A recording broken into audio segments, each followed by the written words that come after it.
second quickest on stage 2.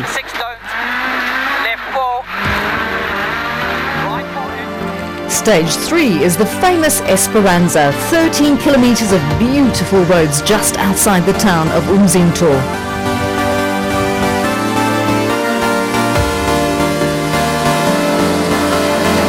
Hans Weiss and Javi van Niekerk have now locked horns. Just 3 seconds separated the New Africa Development's Ford Fiesta of van Niekerk and the Volkswagen Sasol Racing Polo of Weiss after the first 2 stages. But Weiss had this moment which cost him a few seconds, which allowed van Niekerk to pass him on the overall standings.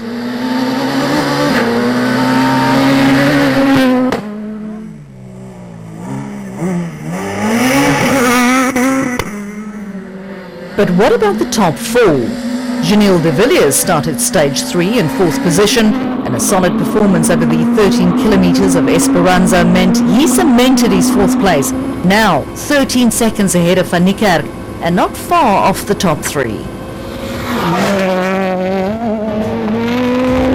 And speaking of the top 3, Henk Lateghan's time on the previous stage allowed him to sneak in front of defending champion Leroy Poulter by the narrowest of margins.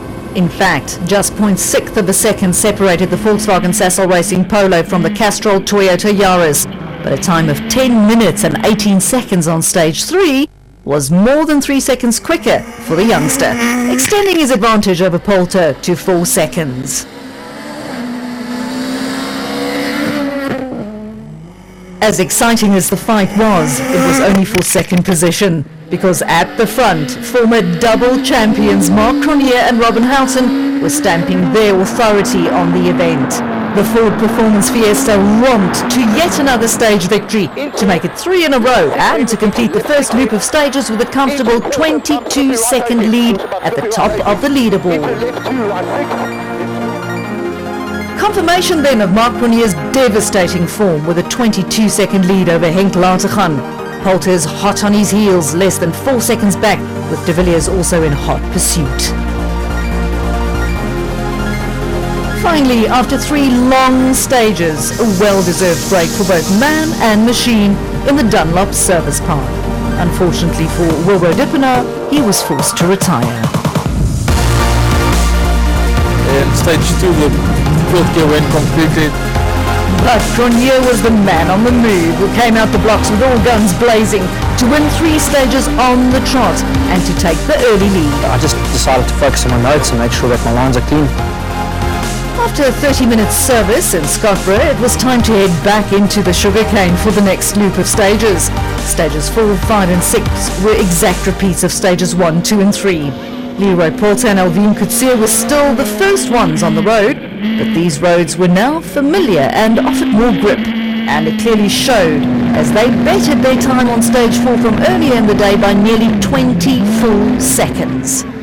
Marc Cronje and Robin Houghton also went around 11 seconds quicker than earlier in the day, but more importantly, his time on stage 4 was 0.2 of a second slower than the time set by Poulter, handing the latter his first stage victory of the event. And next lap 3, 100. Next lap 3, 100. But 0.2 seconds would do little to the overall standings, as Cronje still had a healthy lead of more than 25 seconds. On stage 5, however, the former champion nearly came unstuck when this happened. He managed to free the Fiesta from the clutches of the sugarcane, but lost at least 10 or so seconds in the process. Poulter kept his head down to win his second stage of the day and closed the gap to Cronje by 7 seconds. But the Castrol Toyota was still 19 seconds off the lead. Poulter's 2 successive stage wins also meant that he overtook Henk Lateghan on the overall standings. The Volkswagen Sasol racing driver therefore slipped from 2nd overall down to 3rd, but the gaps were still small, with Lateghan just 13 seconds behind. And hot on his heels was the second Castrol Toyota driven by Gilles de Villiers and Carolyn Swan. De Villiers rarely makes mistakes, and so far his debut run in the factory Yaris was going well, as he was less than 10 seconds behind a podium position. Up ahead, the leading bunch was already taking on stage 6, the same piece of road at Esperanza that was used as stage 3 earlier. It was also the last chance for the day for arch rivals Leroy Poulter and Mark Cronje to have a say. Poulter managed to halt the Cronje steamroller by winning stages 4 and 5. But on stage 6, Cronje was back up to speed and took the stage win by 4 seconds to extend his overall lead over second place man Poulter to a comfortable 23 seconds. Into long right 5, opposite 4. Behind the leading duo, Henk Latergan and Barry White kept their noses clean to maintain their third position overall. The Volkswagen Sasol racing driver actually managed to slowly edge away from the second Castrol Toyota Yaris of Janelle de Villiers, who ended the day 16 seconds behind the Polo.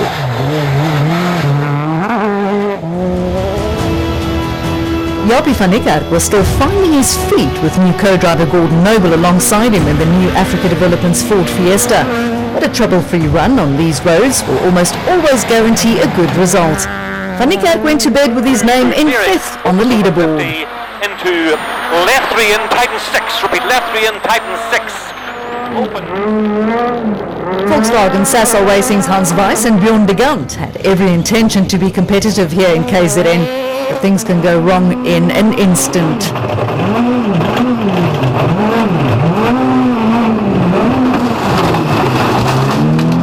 Both driver and navigator escaped injury, but they were both relegated to spectators for the rest of the event.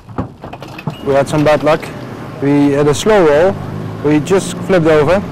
Normally you can push it back, but we had the car in fire. Fortunately for Volkswagen, they had another Sasol Racing Polo to take his place. The one driven by Gugu Zulu and Pierre Aris, happy to pick up the pieces and to survive their first day as partners in the car. Mark Cronje maintains his advantage at the top of the leaderboard, now 23 seconds ahead of nearest rival Leroy Poulter. Henk Latergan is still in striking distance with Janelle de Villiers in hot pursuit. Jaapie van Niekerk rounds out the top 5.